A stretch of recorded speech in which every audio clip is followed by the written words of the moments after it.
Kapatid, how do you start your day, kapatid? Pag ikaw ba'y nagsisimula ng iyang araw ay punong-puno ka ng kalungkutan, ng gloominess, ng darkness, di ba? Normally, you would like to start your day in a positive note, sinasabi nila. They call it positivity, but in the eyes of the Lord, it is the mindset of victory. It is the kingdom mindset. Because whatever it is that you are having as a mindset, it will set the tone, kapatid, sa iyong buhay. Sa buong araw na yon, you will realize it and you will understand it. Because if you have a mindset of defeat, di ba? Of depression, of gloominess, of negativity, it will be very hard for you to move forward sa iyong araw. Parang ang bigat-bigat niya, kapatid. Parang very depressive ang iyong magiging araw. But if you have the kingdom mindset na binibigay sa atin ng ating Panginoon, the mindset of victory sa paglalakad mo sa iyong buhay, kapatid, in Christ Jesus, then you will have a better perspective, a better future, a better day ahead sa iyong buhay. Sapagkat marami sa ating kapatid living the defeated mindset, living, kapatid, yung tinatawag na depressive mindset. And kapatid, ngayon today, God is teaching us to follow Him and in His guidance na dapat tayo mabuhay in victory. We are not a defeated creation, kapatid. We are victorious, a conqueror creation. So para mas maintindihan natin, kapatid, let us check kung ano po yung sinasabi natin, Panginoon. And una po, I glanced upon this in the Bible kanina nung ako po yung nagbabasa, and sabi niya in Romans 8:31, what then shall we say to these things? If God is for us, who can be against us? Now, when you look at this verse, alam mo, kapatid, natagumpay ka na. Sapagkat kahit ano naman daw nga harapin mo, kapag kasama ang ating Panginoon, siguradong tagumpay. Victory, because who can be against you, di ba? Sino ang mananalo sa iyo, magtatagumpay sa iyo? Anumang sitwasyon ay hindi pwede magtagumpay sa iyo. Maaring sakit yan o karamdaman, maaring problema, maaring financial issues, maaring marital problems. At the end of the day, kapatid, who can be against you if God is for you? And in God, there is always victory, because God is the God of victory. Alam ba, kapatid, na hindi pa natalo kay kailanman ng ating Panginoon? Kaya kung meron nga dapat kakampi sa iyong buhay, ito ang ating Diyos. And sabi niya in Romans 8:37, in the ESV version, God says to us, no, in all these things, we are more than conquerors through Him who loved us. Now, God could have just told us na we are okay. We are an okay people, di ba? We are an okay creation. We are normal. Hindi, sinabi niya, you are more than conquerors. Sumasakop ka, nananakop ka, di ba? You are invading. Wherever you go, whatever you do, mapapamilya yan, mapausapang trabaho, mapabusiness, you are supposed to conquer. Not a conqueror na masamang tao. Hindi ka nag-invade o pumapasok bilang masamang tao. But having the victorious mindset of Christ, the kingdom mindset ng ating Panginoon, yun na sinasabi niya. No? Dapat ang ating pag-iisip, kapatid, ay we are representing our Lord sa mundo na to. Sino man ang ating kausap. Kaya importante pag may nagsabi sa inyo na ano ba yung pagiging Kristiyano, ano ba yung pagiging believer, ano ba yung pagiging born again na yan, kalokohan yan, di ba? Ganito lang yan, ganito lang yun. Be ready to defend your faith, not because you want to fight them, no. But you want them to understand na sila po ay also in danger if they do not understand the Lord. We want to also bring victory upon their lives because hindi nila alam, sila po ay captive, kumbaga. Sila po ay bihag ng kanilang buhay kasalanan. Bawat isa po sa tao sa mundo na to ay captive. Bihag ka ng iyong kasalanan. But with Christ, you are living in victory. You are more than conquerors. Kaya maaaring sinasabi ng iba na para makarating ng langit, kailangan mabait. Kaya pag diba, pag may tao na wala, ay sigurado, nasa langit siya kasi mabait naman yan, mabuti naman siya. Pero kapatid, alam mo, on our own, as human beings, we cannot be good by our own selves. We need God to help us conquer our own selves, our own weaknesses, our own shortcomings. Wala pong makatatalo sa ating Panginoon, kapatid.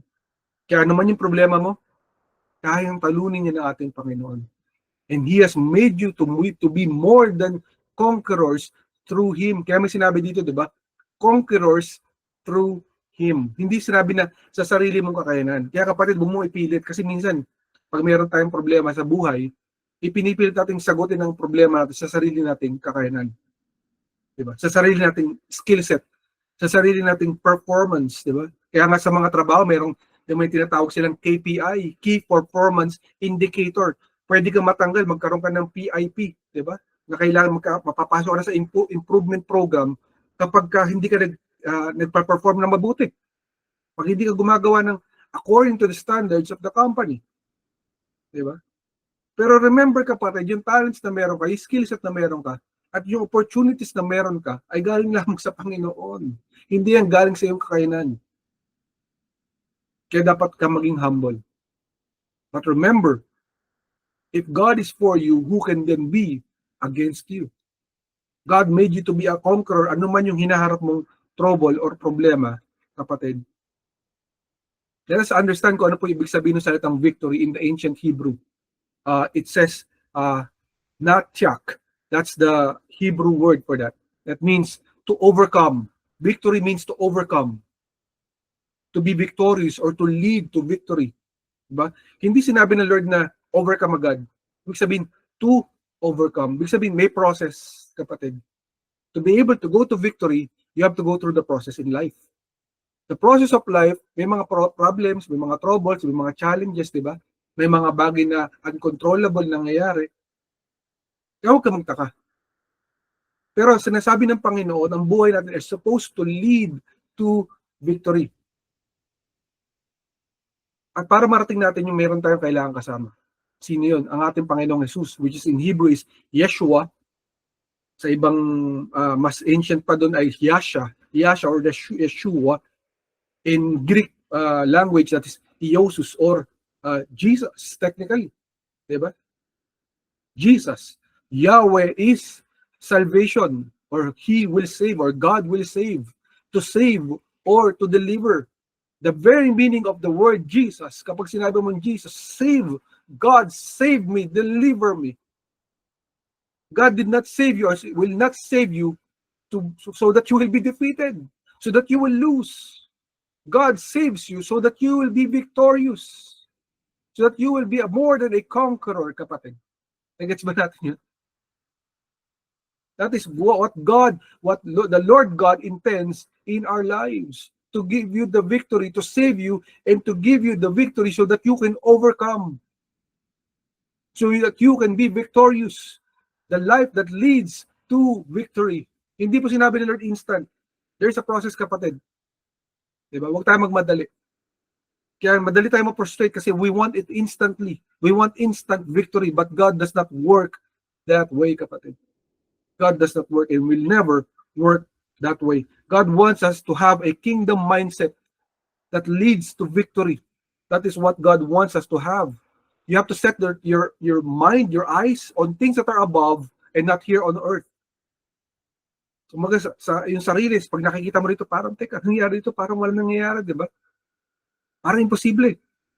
But you have to set your eyes, your mind, your soul on things above. Because God is above everything. His kingdom is above everything. Kaya when you pray, thy kingdom come, thy will be done on earth as it is in heaven, it is above everything. Because God is victorious. God is glorified. He's higher than anything that you can think of, kapatid. So kahit hindi mo pa siya natatanggap, tandaan mo na agad, victory already. Meron ng tagumpay. If you're praying for something, if you're waiting for something, if you're patiently praying and waiting for something, then declare already that victory. You cannot pray and wait and then act defeatedly. Di ba na parang talo na? You have a gloomy feeling, depressed, ang lungkot-lungkot. Pag binakita sa tao, ang alam nilang lahat, ang lungkot mo. Di ba? That is not the victorious mindset. That is not a kingdom mindset. That is a defeated mindset or the dark mindset. And that is what the enemy wants to place in your mind, in our minds. That you will have a defeated mindset, kapatid. Kung ikay anak ng Diyos, you should never have a defeated mindset.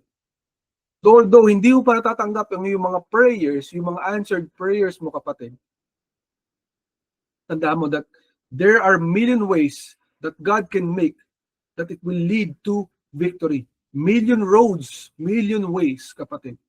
Ways that you can never understand. Diba? Miracles, signs, and wonders. God can make a way from anything or from nothing at all. Diba? Remember Joseph? Who would have thought that he will be the most powerful man on earth? Kasi sira na yung buhay niya, nakulong siya, di ba? Naging slave siya. Minaltrato siya ng mga kapatid niya. And then all of a sudden, bigla siya naging second to the Pharaoh of Egypt. Because God already prepared the way for him.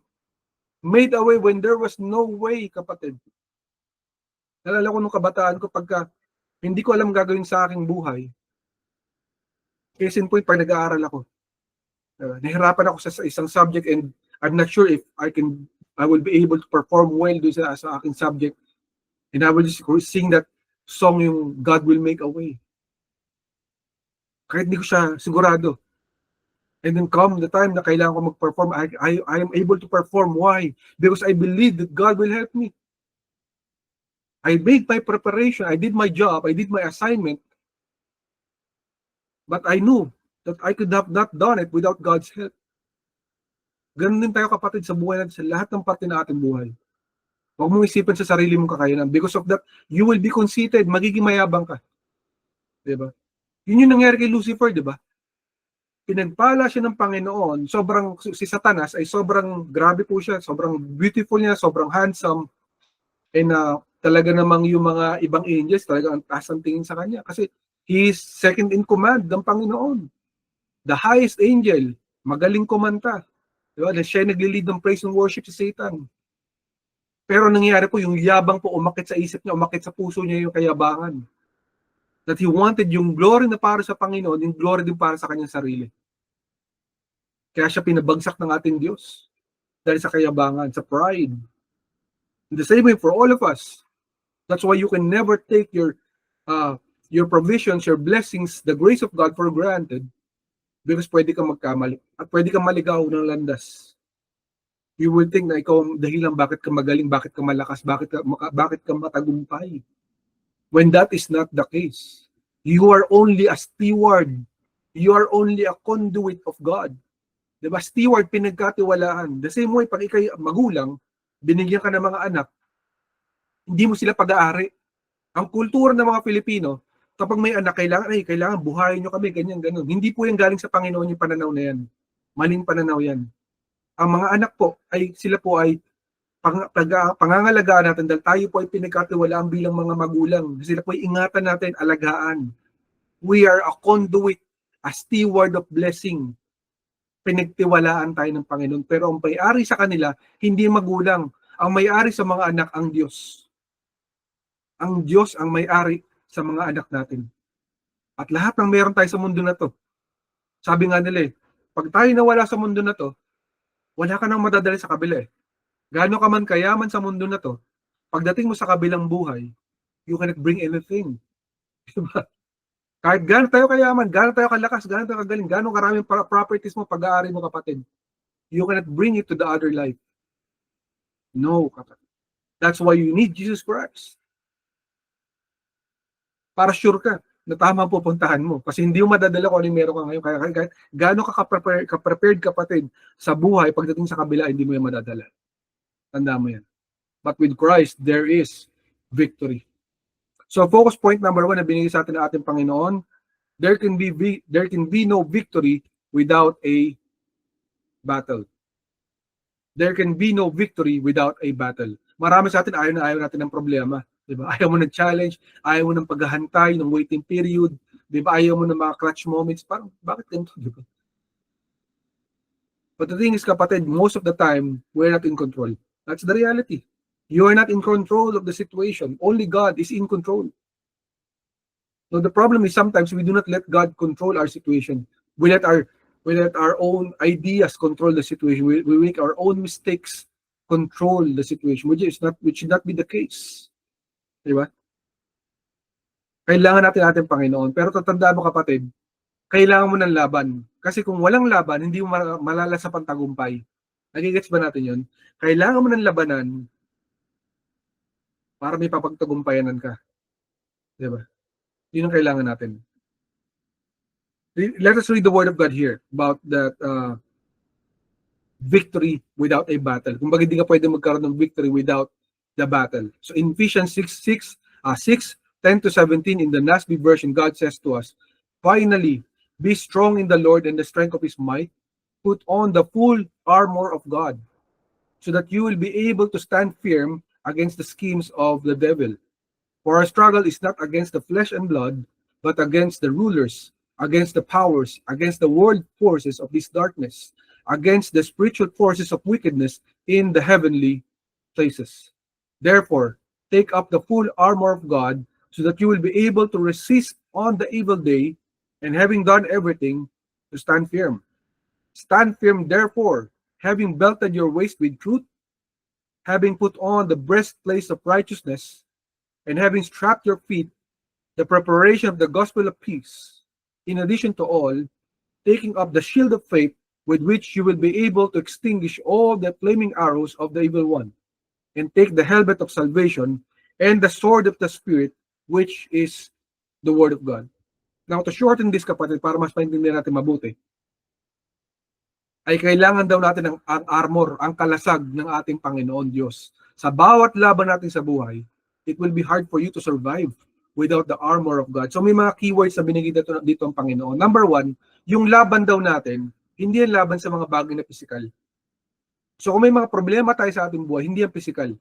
This is caused by the supernatural or the spiritual situations that we have. There are spiritual entities, spiritual enemies that we are dealing with. May mga kaaway tayo, kapatid, na hindi mo nakikita ng iyong mga mata. Na gusto kang patumbahin, na gusto tayong patumbahin. Yun ang totoo, kasi sabi ng Panginoon dito, our struggle is not against the flesh and blood. Hindi po sa flesh and then sa blood. Diba? But against the rulers, the powers of the darkness. So mayroong darkness, kapatid. Meron po tayong kalaban na gusto tayong patumbay. Pero ang kailangan mo para magtagumpay, wear the armor of God. Paano yun, kapatid? In truth, may kailangan mo doon ng sintron or yung belt ng katotohanan, yung katotohanan ng ating Panginoon, yung nagbumula sa ating Diyos. Kasi pwede magsinungaling ang kaaway, but if you read your Bible, if you know the Word of God, hindi ka pwede mapagsinungalingan. Di ba?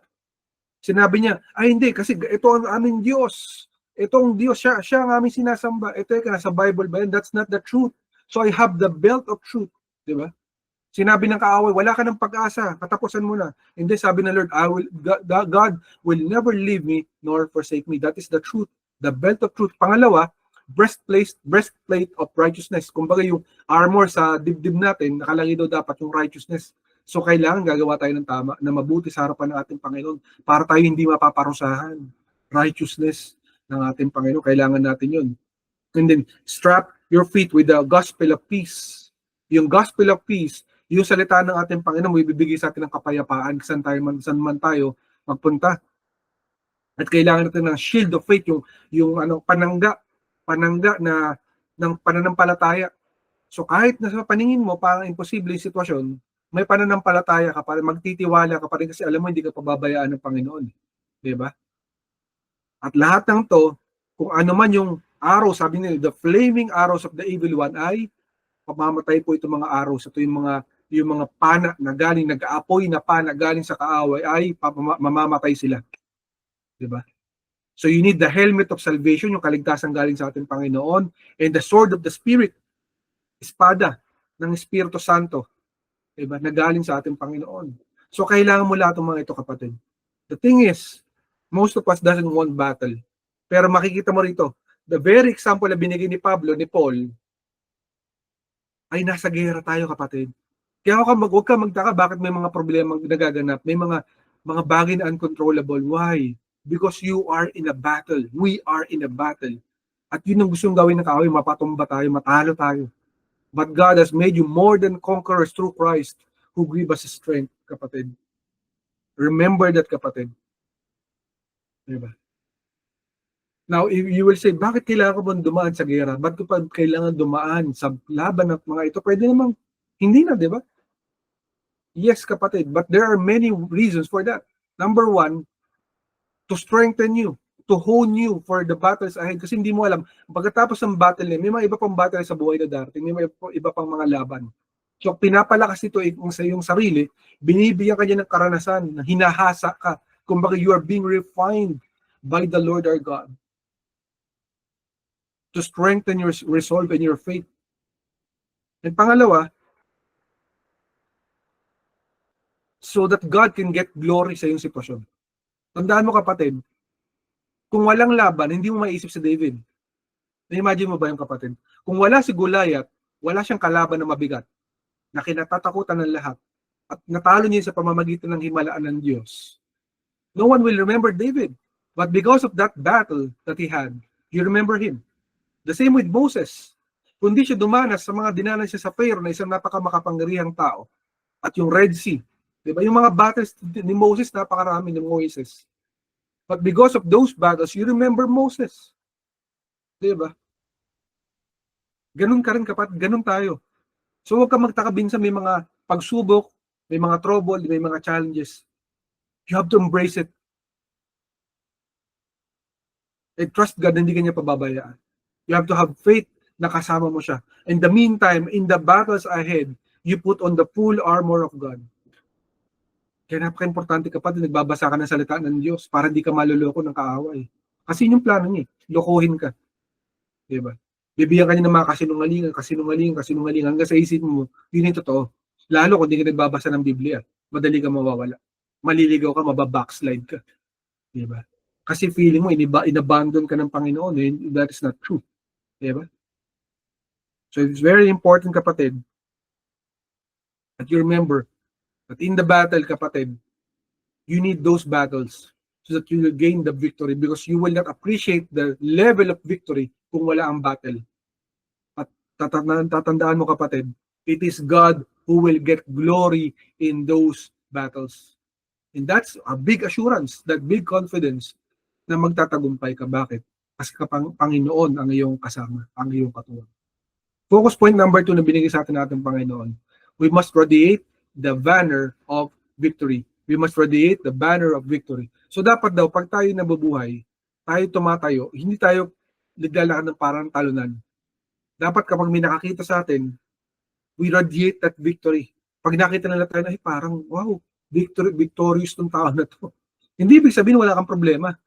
Diba? Hindi ibig sabihin wala kang pinagdadaanan. Diba? Pero magugulat sila isang araw na ang tindi pala ng pinagdaanan niya, pero parang kausap ko, parang ako pa yung mas maraming problema, pero siya pala yung mas maraming problema kaysa sa akin. Wala pala yung problema ko kumpara sa kanya. Why? Because you are exuding victory. You are radiating that victory from our Lord Christ Jesus. In 2 Corinthians 2:14 in the NLT version, God says to us, "But thank God, He has made us His captives and continues to lead us along in Christ's triumphal procession. Now He uses us to spread the knowledge of Christ everywhere like sweet perfume." Diba nakakita ka na yung parang yung pag may nananalo sa sports, diba lalo sa Pilipinas, pag may nanalo, nari sina Manny Pacquiao, yung mga iba-ibang mga sportsman, pag uwi rito, grabe, mayroon pang parada. Diba? Can you imagine kung pinaparada sila, nag-iiyakan yung parada? How can you call it a triumphal procession? Parang procession siya ng kalungkutan, hindi siya procession ng tagumpay. The same way, God wants us to walk in victory. Intindihan ba natin yung kapatid? God wants us to walk in victory. Di ba si Pablo may sakit siya? Matagal niya nang pinagpapray sa Panginoon, tanggalin yung sakit niya. Pero hindi sinagot ng Panginoon. Does that mean that God does not hear his prayers? No. But God allowed it for His own glory. He allowed it. Pero nakikita natin na kahit na may sakit si Pablo, hindi ito napagkwentuhan ni minsan sa Bible na parang sinasabi na, ay diyan si Paul, may sakit siya, ganyan. Hindi. Pag nakita siya ng mga tao, they're talking about God's glory, about God's victory, about God's words. They're not talking about his problems. That doesn't mean that they do not know that he has a problem. Diba? So dapat ganun din tayo kapatid. You radiate with victory. Sabi nga rito yung like a sweet perfume. Naapektuhan yung mga tao pag naamoy nila. Diba? Hindi yung pag nakita kanila, malulungkot sila, manlulumo sila. Gusto na nilang bumigay, mag-give up sa kanilang buhay dahil nakita kanila. Ganun bang klase ng influence ang gusto mo, di ba? Kaya ngayon usong-uso yung salitang influencer. Ang tanong, influencer ba niya? Tama ba yung sinasabi niya, ginagawa niya? Are they influencing for good things ng Panginoon? Or are they influencing only for the sake of money? Di ba? So dapat kapatid, when you are influencing people, dapat tama. Why? Because kapatid, ang depression, ang negativity, yung kalungkutan, yung depression, that is very infectious. Alam mo ba yun? Nakakahawa. Akala mo ikaw lang yung magkakaroon, kaya magkaka buong bahay mo malungkot. Ba't ang lungkot-lungkot sa bahay na to? Kasi ikaw mismo yung nagdadala ng kalungkutan. You are not exuding, you are not radiating Christ's victory. But victory is also infectious. Now, whatever it is that you're going through, if you're exuding victory sa bahay mo, sa trabaho mo, sa pamilya mo, di ba, sa mga kapitbahay, pag nakita ka nila, hindi ka naman politicians, pero pag nakita ka nila, di ba, nakasmile ka, hello, hi, kamusta po? Di ba? Hindi pag nakita ka nila, parang gusto na nilang sarado yung pinto kasi malulungkot na naman ako pag nakita ko yan. Di ba? Radiate that victory, kapatid. Whatever it is that you're going through. Because God wanted you to be a sample, an example of victory, kapatid. Hindi yung kawawa. Di ba? Yung pakawawa effect. Na kaawaan niyo ako, tulungan niyo ako lahat kasi kawawa ako, di ba? What are you doing to your life, di ba? Ikaw nag-invite ng mga bad spirits kasi puro ka pakawawa effect. Puro ka, ako'y kawawa, tulungan niyo ako, ganun. Diba? Hindi imposible, I mean, hindi problema kung ikaw ay magsasabing totoo may problema ka. Pero i-represent mo ng tama ang Panginoon. Diba? You can still smile even you're going through problems. You can still be joyful even if you're going through something in your life. And God knows it. God sees it. Diba? I mean, look at David. Nung siya po hinahunting, did his people see his depression? No. He was hopeful. Kahit hinahunting siya, papatayin siya araw-araw, yun na nasa isip ng mga tao doon. Never na nakita na depressed si David. He was exuding confidence sa Panginoon na one day, God will redeem him. And that is rewarded to him as faith. Kasi pananampalataya din yung kapatid. That is part of your faith, kapatid. Your faith life. Na hindi mo pa nakikita, yung mga pinapanalangin mo, yung mga targets mo, yung mga goals mo for the year, for the month, for the quarter, wala pa. Diba? But you're still believing, you're having that faith na si Lord ang bahala dito. And even if hindi dun sa tugma, dun sa akin iniisip na sagot ang bibigay ng Panginoon, I know God will make a way. God will make a way for me. Dapat ganoon tayo, kapatid. Dapat ganoon tayo mag-isip kasi yun ang nais ng Panginoon para sa atin at sa ating mga buhay. Now, what are the takeaways that God has given us for this day? Number one, you are made to overcome. Create ka ng Panginoon para maging overcomer. Whatever it is that you're going through, you are made to overcome. Number two, whatever you face, God will be with you. Ano man ang hinaharap mo, kasama mo ang iyong Panginoon. If you are a believer of Christ, tinanggap mo siya bilang Panginoon, Diyos at tagapagligtas ng iyong buhay, whatever it is that you're going through, hindi ka pababayaan ng Panginoon. Kasama mo siya sa mga laban mo. And lastly, it is God's fight, not yours. And first and foremost, hindi mo yan laban. Hindi natin yan laban. Laban yan ng Panginoon. Tayo lamang ay representative, again, steward. Pinagtiwala lang ng Lord sa atin ang sitwasyon na to, pero ang laban na to, siya ang bahala. Hindi niya tayo iiwan, hindi pababayaan man. Now in 1 John 5:4-5 in the NASB version, God says to us, "For whoever has been born of God overcomes the world. And this is the victory that has overcome the world, our faith. Who is the one who overcomes the world, but the one who believes that Jesus Christ is the Son of God." So kapatid, ginawa ka ng Lord para mag-overcome.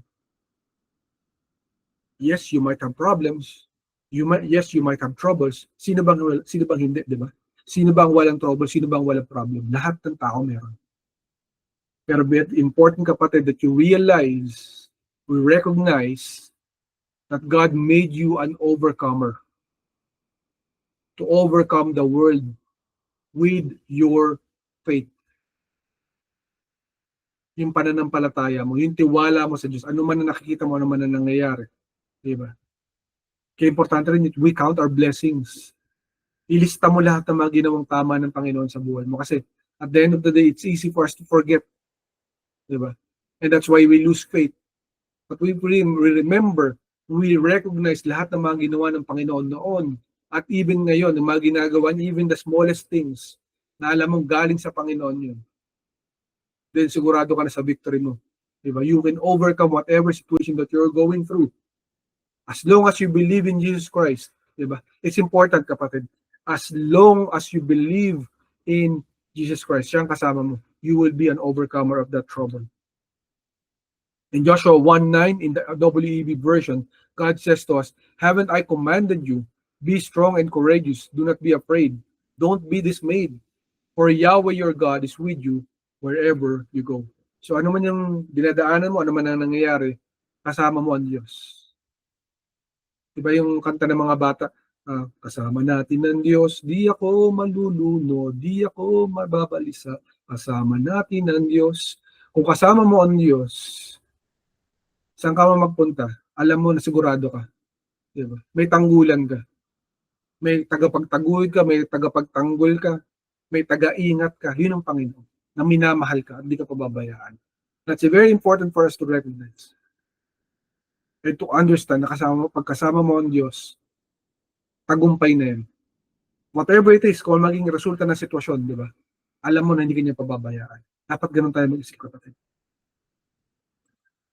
Last verse na binigay ng Lord, in 1 Samuel 17:47, in the ESV version, God says to us, "And so that all this assembly may know that the Lord saves not with the sword and spear, for the battle is the Lord's, and He will give you into our hand." Now, for context, ito po yung sinabi ni David, kasi nung makita siya ni Goliath, napakalaki, sabi nga nila, 9-footer, 9 feet. I mean, if you encounter people that are 6 feet or 7 feet, higante na yun sa paningin mo. Ano pa kaya yung 9 feet? Diba? Pero sabi niya, the battle is not mine. Hindi magliligtas ang Panginoon sa pamamagitan ng mga espada at ng mga sibak. Sapagkat ang gera na to, ang laban na to ay sa Panginoon. At ibibigay ng Panginoon kayo, sabi niya, kay Goliath, sa amin. You have to recognize, kapatid, na ang laban ay hindi sa'yo. Minsan inaako natin lahat ng sitwasyon, lahat ng bagay sa ating buhay na parang, kaya ko to, gagawin ko yung ganyan, mamagaling ako, ganyan. And then when you are not getting the results that you want, you get frustrated. You lose confidence. Bakit hindi mo try na magtiwala sa Panginoon, na ibigay mo sa Kanya yung sitwasyon mo? Continually have faith in Him, pray. Diba? Praying is a process. Wala pong instant prayer. May mga bagay ng miracle, diba? Yes. But that's not all. Because God is a God of process. He also wants to check your faith. Yung tiwala mo sa Kanya sa iyong sitwasyon. But the thing is very important that alam natin na ang laban natin sa ating buhay ay hindi po sa atin, kundi sa ating Panginoon.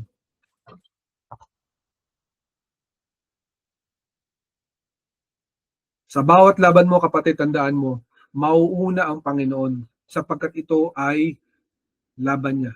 Sa bawat laban mo, tandaan mo, mauuna ang Panginoon sapagkat ito ay laban niya. Laban nito ni Lord, kapatid. Hindi mo ito laban, hindi ko ito laban. Laban niya to. So ano man yan, kapatid, God can do it.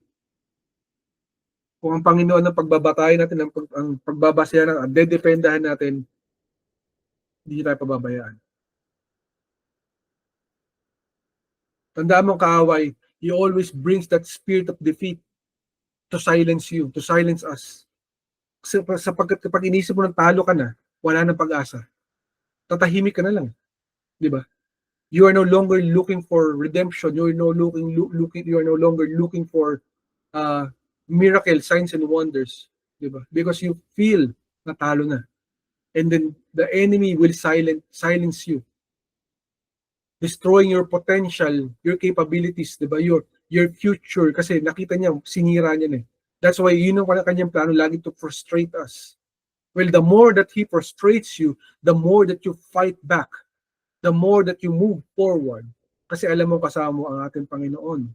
Speak your victory. Kailangan mo isabihin ang victory mo, yung tagumpay mo sa ating Panginoon. Hindi mo pa nakikita pero binabanggit mo na siya. In the mighty name of Jesus, I believe that God will do it. I decree and declare healing. I decree and declare breakthrough. Diba? Ganun dapat tayo mag-pray, kapatid. I decree and declare provision sa aming sitwasyon. Signs, miracles, and wonders sa buhay namin at sa pamilya namin. Ganun dapat. Diba? Hindi ka defeated attitude, kapatid. And you have to let God march on sa buhay mo. Siya dapat ang mauna na magmarcha sa mga laban mo. Hindi ikaw mauna. Si Lord mauna dapat. Just like the Israelites, when they fought the Pharaoh of Egypt, diba? The army of the Pharaoh of Egypt, hindi po sila nakaharap. Yung pillar of cloud ng ating Panginoon ang nakaharap sa mga Egyptians to protect the Israelites. Ganon din dapat tayo, kapatid. Let God march on for us. Huwag mong akuin lahat ng bagay-bagay sa buhay. Diba? Hayaan mong Lord ang kumilos. Habang gumagalaw ka, diba? Hindi naman sinabi hindi ka gagalaw, hindi ka nakikilos sa buhay, makikilos ka pa rin. Pero si Lord ang manguna sa iyo. Unahin mo muna lagi ang Lord, diba? Sabi ng Panginoon, diba, yung seek ye first the kingdom of God and His righteousness, and all these things shall be added unto you. So pagtiwala mo, Panginoon, unahin mo muna siya at siya ang bahala sa iyo. And then, ang pangako ng Panginoon sa iyo that you will dance with freedom of victory. Yung alam mo yung pag may nangyaring himala, pag may nangyaring answered prayer, mapapatalon ka because you know that it was God who did it. It was Christ who did it, not you. It was God. Diba? Kaya yung mga Israelita nung they were worshiping Baal, and then pinakita ng Lord na hindi pala yun ng Diyos, kundi ang Panginoon Diyos, biglang na-burnt yung altar, di ba? Ano po nangyari? Napasigaw sila, the Lord, He is God, the Lord, He is God. Nag-celebrate sila. They realized it was God all along. It was not them, but it is God. Dapat ganun tayo mag-isip, kapatid. Tandaan mo, your God of promise, He is you. Narinig ng Panginoon ang iyong mga panalangin. Nakakita niya yung iyong sitwasyon. Pag umiiyak ka, naiiyak din siya. Because He is with you. He is for you, kapatid. Tandaan mo yan. Walang bagay at segundo ng iyong buhay, hindi nalalaman ng ating Panginoon. Alam niya lahat. So, do not lose hope, kapatid. Diba? Do not lose hope. It is His battle. Laban niya ng ating Panginoon. Ibigay mo ang laban na yan sa Kanya. At tandaan mo, kapatid, you are made to overcome. God made you to overcome. So you have to walk in victory. The mindset of victory through our Christ Jesus, our Lord. Because God made you to be an overcomer. It's high time, kapatid, that you stand up. Ano man yung sitwasyon mo, kapatid, God is with you. And God's mission is not yet accomplished in your life. Marami pa siyang gagawin, kapatid. Hindi pa tapos ang ating Panginoon sa buhay mo. Sa mga plano niya sa iyong buhay. Nagsisimula pa lang, kapatid. Pero kailangan mo magtiwala sa Kanya. And let's be reminded that He is the name above every name, kapatid. The name above every name. And He will fight for your victory. Ano man yung title ng problema mo, ano man title ng iyong hinaharap, mas pataas din ang pangalan ng ating Panginoon. Kaya pag mayroon ka problema, sabi mo lang, in the name of Jesus, I will be victorious. In the name of Jesus, He will save me. Di ba kanina, God told us, ano yung meaning ng salitang Jesus? To save, to deliver. God deliver, God saves. Then you are supposed to get victory in Christ Jesus, your Lord. Kapatid, pagtiwalaan mo ang Panginoon, and surely hindi ka mapo-frustrate, hindi ka madi-disappoint, because God is the God of victory of your life. Trust Him, and He will guide you and lead your steps to the path of victory. Magtiwala ka sa ating Panginoon. Yan ang mensahe ng ating Panginoon na buhay. Salamat sa kanyang salita na binigay sa atin. And kapatid, maybe this is the first time that you're hearing this broadcast. You might not know me. You might not know Ancient Doors Church. And worse, baka hindi mo pa kilala ang ating Panginoon na buhay sa ating Panginoon. Kapatid, in this world, there is a destination for all of us. One way or another, you cannot avoid that destination. And yung unang destination is physical death, yung kamatayan ng katawang tao. Hindi mo maiiwasan yun. Lahat ng tao mangyayari yan. 100 years from now or something, I don't know, we don't know, but only God knows. But after we die on this earth, There is another destination, and that is the spiritual destination, the spiritual life. And that is something that we cannot control. Diba? It's either you go to heaven or you go to hell one day. And lahat po ng taong kapatid na nagkasala sa mundo na to are supposed to go to hell. Because sabi ng Panginoon, the wages of sin of death, where every man has sinned against God.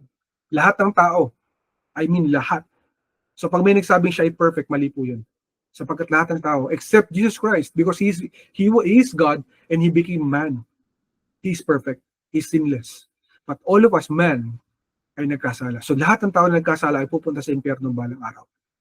Pero dahil sa mga tayo ng Panginoon natin, sabi niya, for God so loved the world that He gave His only Son, for whosoever believes in Him shall not perish. Perish, meaning ay pupunta sa impyerno, but will have everlasting life. God wants to give you an everlasting life in heaven. If you will believe in Jesus Christ today on His sacrifice on the cross, because He died 2,000 years ago for you and for me. But if you will only believe in Him with all your heart, with all your soul, and with all your mind, at hingin ka ng tawad sa lahat ng iyong kasalanan, at tanggapin mo siya bilang Panginoon Diyos at tagapagligtas ng iyong buhay, then you can go to heaven one day. Kapatid, surely you would want to go to heaven one day. Diba? If you want to receive that, kapatid, the gift of salvation ng ating Panginoon, samahan mo kong manalangin. Let us pray, kapatid. Jesus, tinatanggap kita sa aking buhay. Tinatanggap kita sa aking buhay. Humingi ako ng tawad Humihingi ako ng tawad sa lahat-lahat ng aking kasalanan. sa lahat-lahat ng aking mga kasalanan. Patawarin mo ako. Patawarin mo ako. Tinatanggap kita Tinatanggap kita bilang Panginoon, bilang Panginoon, Diyos sa tagapagligtas Diyos sa tagapagligtas ng aking buhay. ng aking buhay. Salamat, Jesus, Salamat, Jesus, sa kaligtasan na regalo mo. sa kaligtasan na regalo. Tinatanggap ko ito. Tinatanggap ko. Jesus, Jesus, salamat salamat at babaguhin mo ako at babaguhin mo ako sa pamamagitan sa pamamagitan ng Espiritu Santo. ng Espiritu Santo. Salamat Salamat sa pagkamatay mo sa pagkamatay sa mo krus ng Kalbaryo sa krus ng Kalbaryo at pagkabuhay muli at pagkabuhay ng muli pagkatapos ng 3 araw. pagkatapos ng 3. Ikaw na ang buhay ko. Ikaw na ang buhay ko. Ito ang aking panalangin Ito ang aking panalangin sa pangalan ni Jesus. sa pangalan ni Jesus. Amen, amen at amen. Amen, amen, amen. If you prayed that prayer, kapatid, congratulations to you. God loves you more than you can ever imagine, and He wants to work on your life. If you want to know more about Jesus Christ, I urge you, kapatid, reach out to us in the social media platforms of Ancient Doors Church, and we will be more than glad to help you out. Congratulations to you, kapatid.